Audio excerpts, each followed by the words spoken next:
നമസ്കാരം, മലയാളി വാർത്തയിലേക്ക് സ്വാഗതം. ഗണേഷ് കുമാർ കൊണ്ടുവരുന്ന പരിഷ്കാരങ്ങൾ ചിലതൊക്കെ ഏറ്റെടുക്കാൻ സർക്കാർ തയ്യാറാണ്. എന്നാൽ ചിലതിനെ തള്ളിപ്പറയുന്ന അവസ്ഥയാണ് കാണുന്നത്. ഏതായാലും KSRTC നന്നാക്കി അടങ്ങൂ എന്നുള്ള പിടിവാശിയിലാണ് ഗണേഷ് കുമാർ.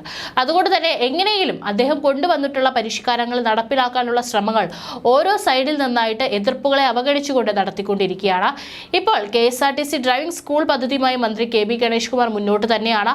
ഡ്രൈവിംഗ് സ്കൂളുകളുടെ നിരക്ക് കുറയ്ക്കലാണ് ലക്ഷ്യം. ലൈസൻസ് പരിഷ്കാരങ്ങളുമായി ബന്ധപ്പെട്ട മന്ത്രിയുടെ നിർദ്ദേശങ്ങൾ അംഗീകരിക്കില്ലെന്ന് ഡ്രൈവിംഗ് സ്കൂളുകൾ വ്യക്തമാക്കിയിരുന്നു. ഈ സാഹചര്യത്തിലാണ് മറുപടിയുമായി KSRTC driving school. KSRTC driving school പരിശീലനത്തിന് സ്വകാര്യ സ്ഥാപനങ്ങളിലേതിനേക്കാൾ നിരക്ക് കുറയും. 30% കുറവ് വരുത്താനാണ് സാധ്യത. സംസ്ഥാനത്ത് 22 കേന്ദ്രങ്ങളിലാണ് KSRTC ഡ്രൈവിംഗ് സ്കൂൾ തുറക്കുന്നത്. എറണാകുളം ജില്ലയിൽ അങ്കമാലി, പെരുമ്പാവൂർ എന്നിവിടങ്ങളിൽ ഉണ്ടാകും. തുടക്കത്തിൽ ബസ് ലൈസൻസിനാകും പരിശീലനം. പിന്നീട് മറ്റു വിഭാഗങ്ങളും തുടങ്ങും. കാർ ലൈസൻസിന് പലരും 10,000 രൂപ ഫീസ് വാങ്ങുന്നുണ്ട്. KSRTC 7,000 രൂപയാകും.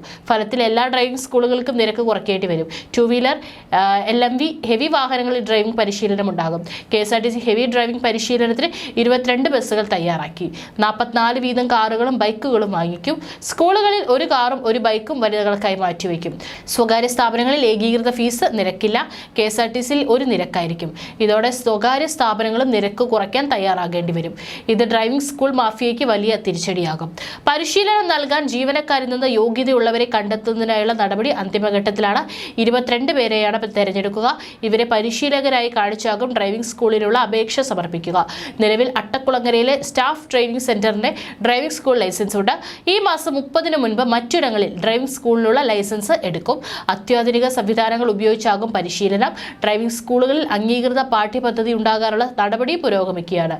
ഡ്രൈവിംഗ് തിയറി, ട്രാഫിക് നിയമങ്ങൾ, റോഡ് സുരക്ഷ, വാഹന പരിപാലനം എന്നിവ ഉൾപ്പെടുന്നതാകും പാഠ്യപദ്ധതി. പരിശീലനം മികച്ച രീതിയിൽ പൂർത്തിയാകുന്നതുവരെയാകും ടെസ്റ്റിന് ഹാജരാക്കുക.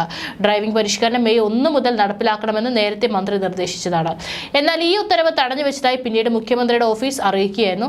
നിലവിൽ ലൈസൻസ് കൊടുക്കുന്നത് ആളുകളെ കൊല്ലാനാണെന്ന പ്രസ്താവന നേരത്തെ മന്ത്രി ഗണേഷ് കുമാർ പറഞ്ഞിട്ടുള്ളതാണ്. ഇതാണ് വീണ്ടും ആവർത്തിച്ചിരിക്കുന്നത്. KSRTCയിൽ GPS വെച്ചിട്ടുണ്ട്, ഒരു ഉപയോഗവുമില്ല.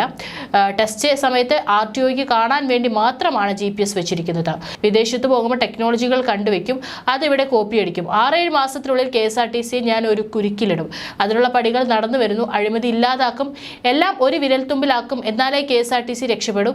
അത് ഞാൻ ചെയ്തിട്ടേ പോകൂ എന്നാണ് KB ഗണേഷ് കുമാർ ഉറപ്പ് നൽകിയിട്ടുള്ളത്.